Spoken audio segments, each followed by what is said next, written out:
Quem esconde os seus pecados não prospera, mas quem os confessa e os abandona encontra misericórdia. Esconder os pecados é a pior coisa do mundo, né? Esconder de quem está vendo. Deus vê tudo, todas as coisas, mas aquele que confessa os seus pecados e os abandona encontra misericórdia. Mas quem motiva a gente a confessar os pecados e abandoná-los? O próprio Deus.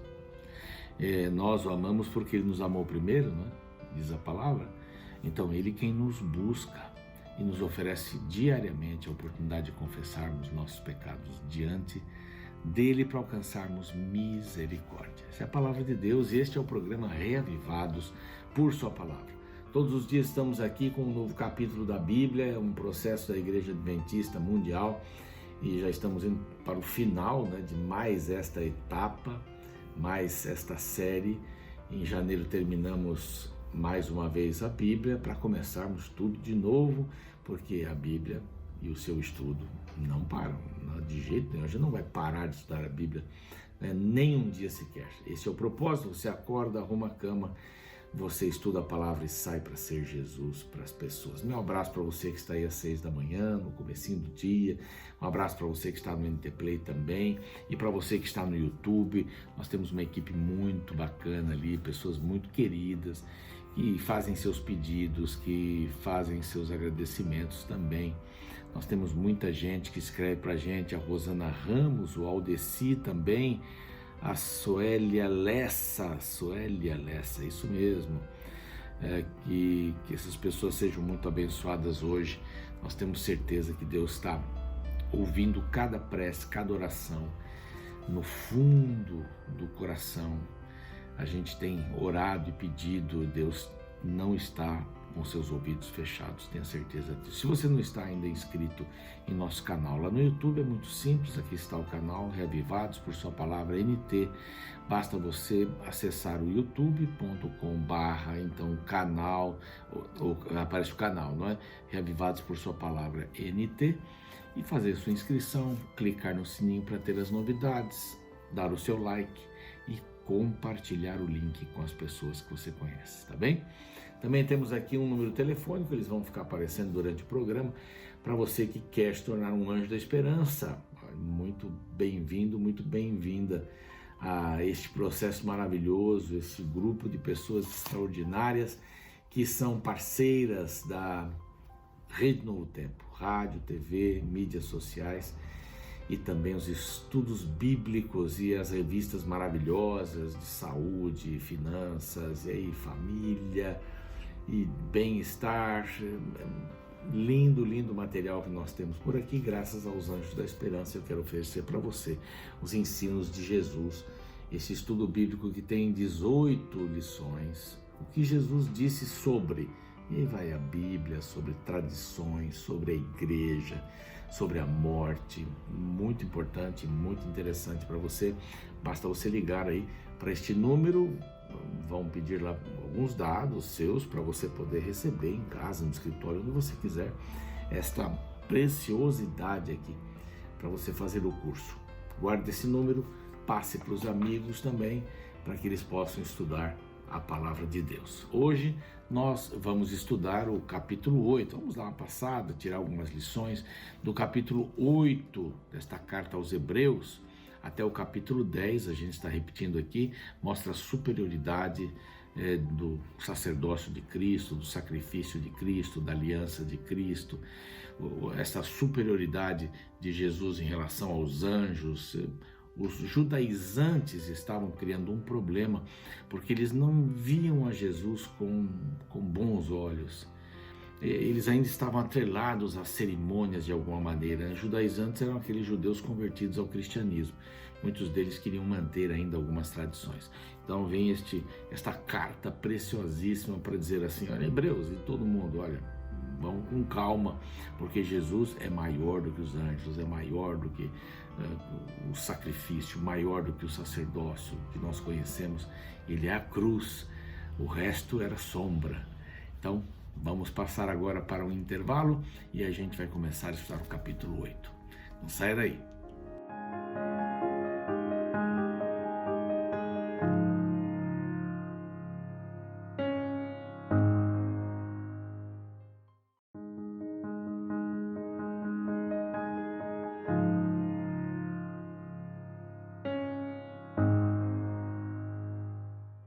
Já estamos de volta com o programa Reavivados por Sua Palavra aqui da TV Novo Tempo. Privilégio ter você aqui conosco, estudando cada dia um capítulo diferente. Na sequência, estamos em Hebreus, capítulo 8, e vamos dar uma pincelada neste bonito capítulo. 7 e 8 estão muito ligados, aliás, do 1 ao 10, esses capítulos estão muito ligados. Já mencionei o contexto, vou repetir. Do 1 até o 10, capítulo 1 até o 10, nós encontramos Jesus com um ministério superior a qualquer coisa que já existiu, né? Como o antítipo, como o verdadeiro, como a cruz que faz uma sombra, e tudo aquilo que já havia passado era ou fazia parte desta sombra, né? As cerimônias, todas as cerimônias encontravam a sua perfeição, o seu antítipo, o real na cruz do Calvário. E a partir dali, algumas dessas cerimônias já não seriam mais necessárias, inclusive foram substituídas, como a Santa Ceia, né? A Páscoa, a libertação do povo lá do Egito, mas a libertação do pecado em Cristo Jesus. Esse é o significado da Páscoa, da ceia. Então, não participar da ceia é negar esta verdade absoluta de Jesus sendo a verdadeira Páscoa, como a Bíblia diz, ele é a Páscoa. Paulo mesmo fala sobre isso. Mas o capítulo 8 fala sobre uma aliança superior.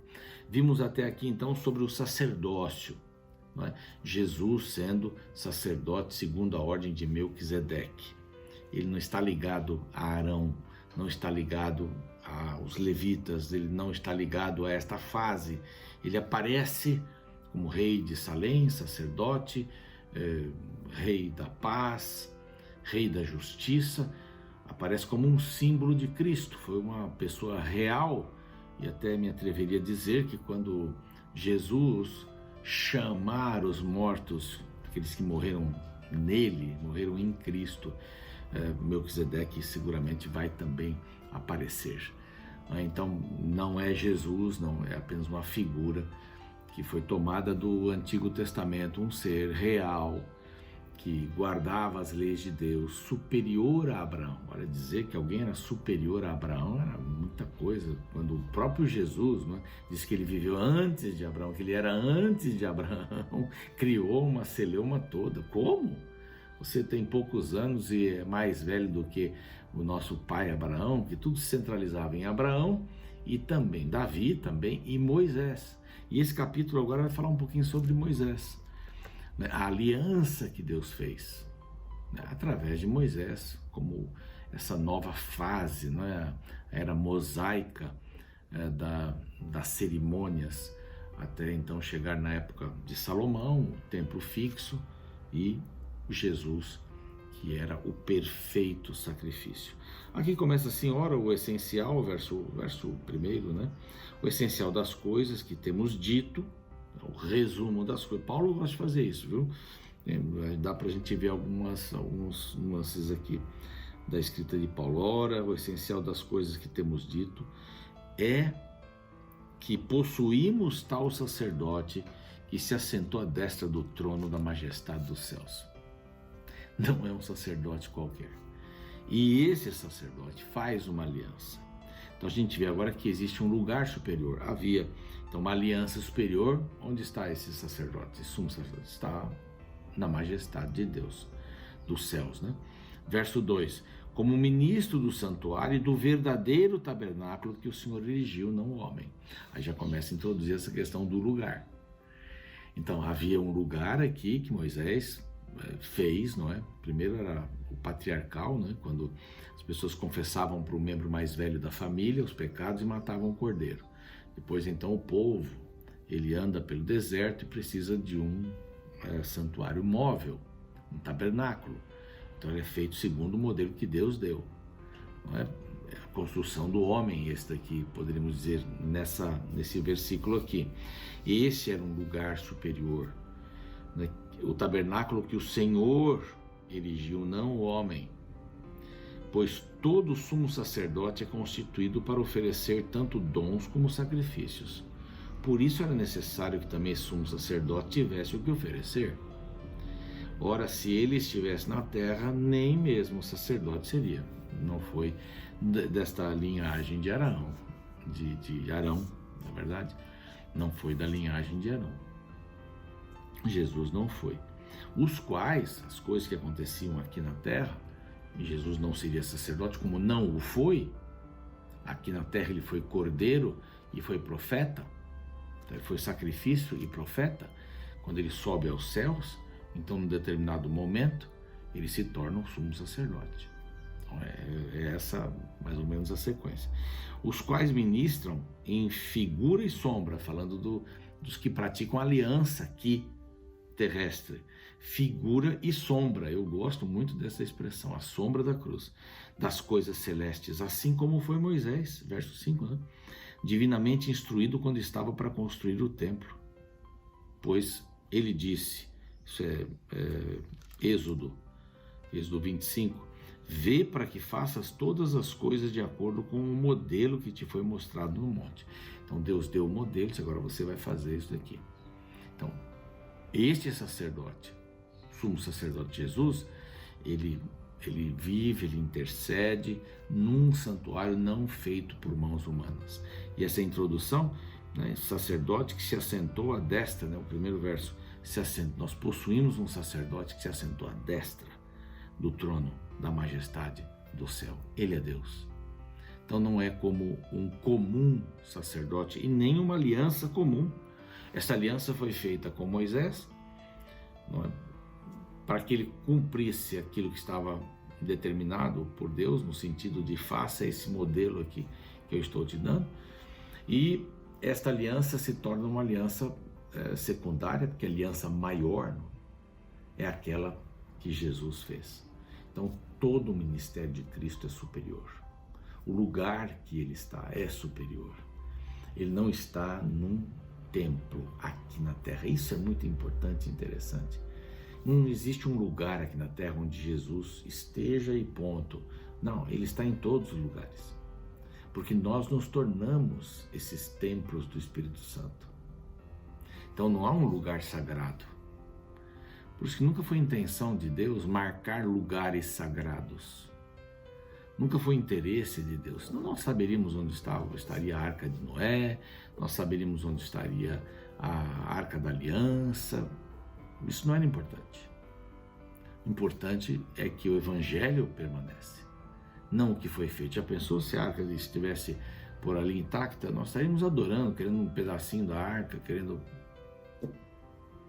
A minha avó, que frequentava aí uma das igrejas cristãs, um dia apareceu em casa com um pedaço de madeira redondo, dizendo assim: olha, eu consegui um pedaço da cruz de Cristo. Lógico, eu fiquei, cruz de Cristo, era redondinha assim, fininha. Mas são relicários, né? Relicários que as pessoas têm. E aqui no verso 7 a gente já leu, né? As promessas eram superiores. Vamos ver o verso 6 primeiro. Ora, com efeito, obteve Jesus ministério tanto mais excelente. Isso se repete muito, hein? Tanto quanto é ele também mediador de superior aliança, instituída com base em superiores promessas. Então, superior mediador, superior aliança, superiores promessas.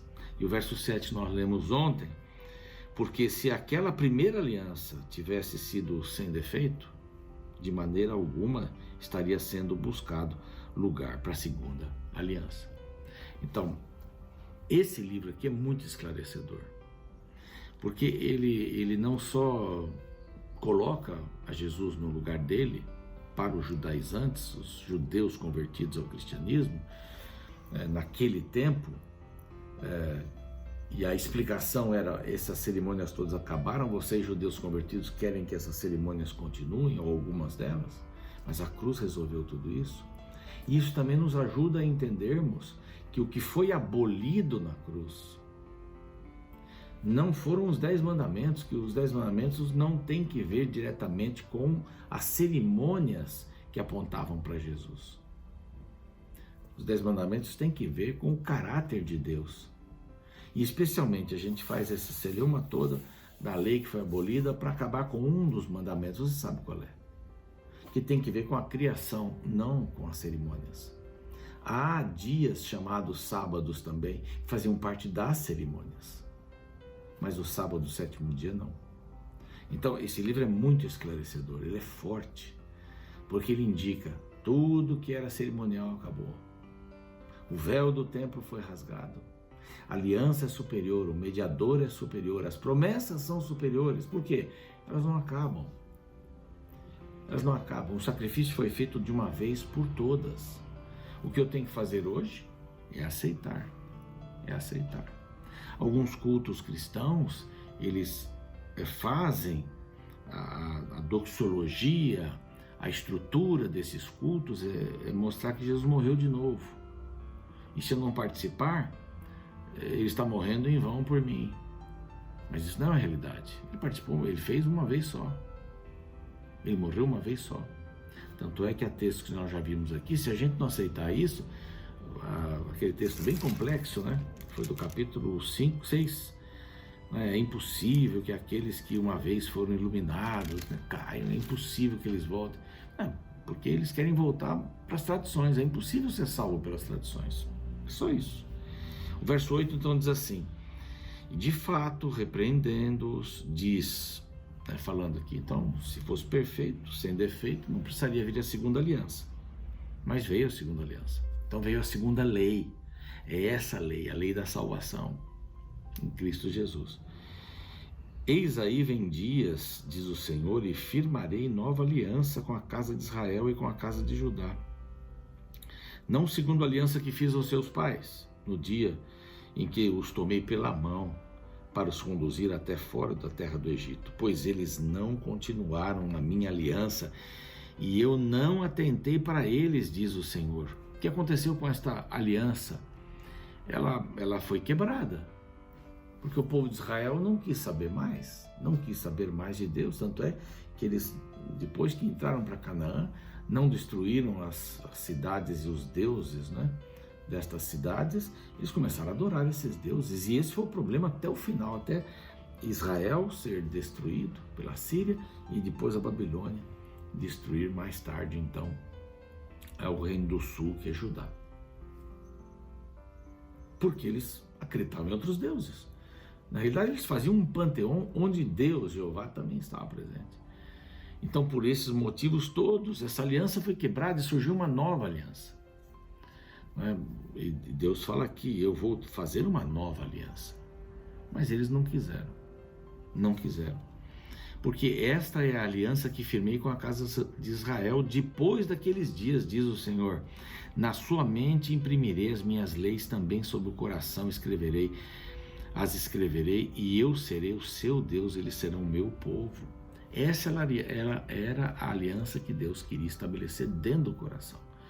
Então não existiria mais o povo de Israel como nação física, mas uma nação espiritual, e eu faço parte, você faz parte dessa nação.